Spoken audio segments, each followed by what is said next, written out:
जिस तरह के कानून लाए जा रहे हैं, आज़ादी के बाद पहली बार हुआ है कि धर्म के नाम पे सिटीजनशिप देने की बात हो रही है। हमारा देश जिसने हमेशा सेकुलरिज्म को आगे रखा है और सब धर्मों के लोग यहाँ रहने के बावजूद हम एक ही एकता में बंधे हुए हैं, उस एकता को ये सरकार जो है वो हिंदू मुस्लिम के नाम पे तोड़ने की कोशिश कर रही है। एक तरफ सीएए के नाम पे बोला जा रहा है कि जो बाकी देशों में माइनॉरिटीज हैं उनको यहाँ पे जगह दी जाएगी इस देश में, और सुनने में ये बात बहुत अच्छी लगती है, लेकिन हम ये भूल जाते हैं कि जिन देशों की लिस्ट है जिनसे लोगों को ये सिटीजनशिप देनी है वो सिर्फ और सिर्फ मुस्लिम कंट्रीज है। उसमें श्रीलंका जैसे देश जहाँ पे तमिलियन इतने सालों से मतलब संघर्ष कर रहे हैं, उनका नाम नहीं है। तो उससे पहले जब म्यांमार का मामला उठा था, जब रोहिंग्या मुस्लिम ने इधर आने की कोशिश की थी, तो उनके ऊपर भी सरकार ने बहुत खुले हाथों से उनको स्वागत नहीं किया। बिल्कुल बिल्कुल। एक तरफ तो इस देश में एनआरसी करवा के जो ऑलरेडी रह रहे लोग हैं उन लोगों को बोला जा रहा है कि तुम प्रूफ करो कि तुम इस देश के सिटीजन हो। जो ऑलरेडी सिटीजन हैं उनसे प्रूफ मांगा जा रहा है, और जो अभी तक इस देश में रह भी नहीं रहे उनके नाम पे यहाँ पे पॉलिटिक्स की जा रही है। और इससे हमें समझ आता है कि ये सीधा सीधा हिंदू मुस्लिम पोलराइजेशन करने की इस सरकार की एक चाल है, जहाँ में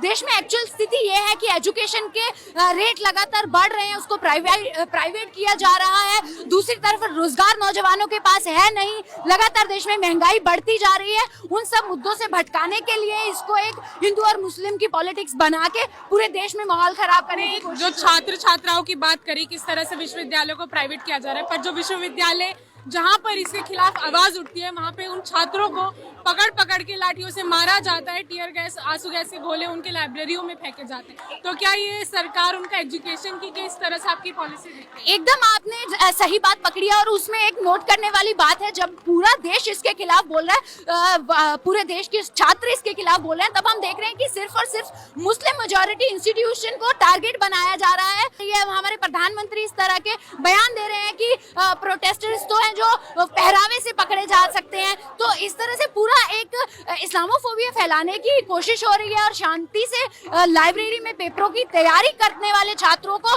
और हॉस्टलों में आराम से बैठे हुए छात्रों को घुस घुस के मारा जा रहा है। पूरा इस देश में मुसलमानों को टेरराइज करने की एक कोशिश की जा रही है। उसी के खिलाफ हम आज यहाँ पे इकट्ठे हुए हैं। हम इस देश की एकता को इतनी आसानी से टूटने नहीं देंगे, हम अंत तक लड़ेंगे और इन काले कानूनों को वापस करवाएंगे। हमारे प्रधानमंत्री भी बोलते हैं बेटी बचाओ बेटी पढ़ाओ, पर जब जो इस प्रोटेस्ट में सबसे ज्यादा जो दिखा है, महिलाएं एक पोस्टर की तरह बनी है कि उन्होंने कितने पुरजोर तरीके से अपनी आवाज रखी है।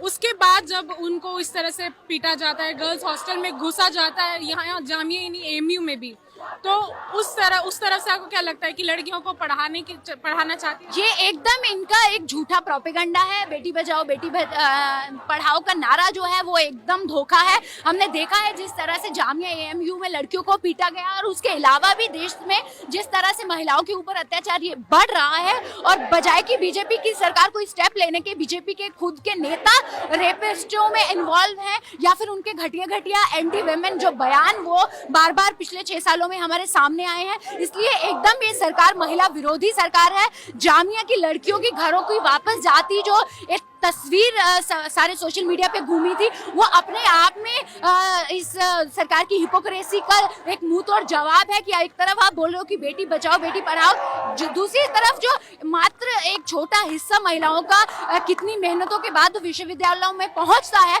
उनको आप हॉस्टलों में घुस के मार के एएमयू जामिया जैसे संस्थानों से वापस घरों को भेज रहे हो।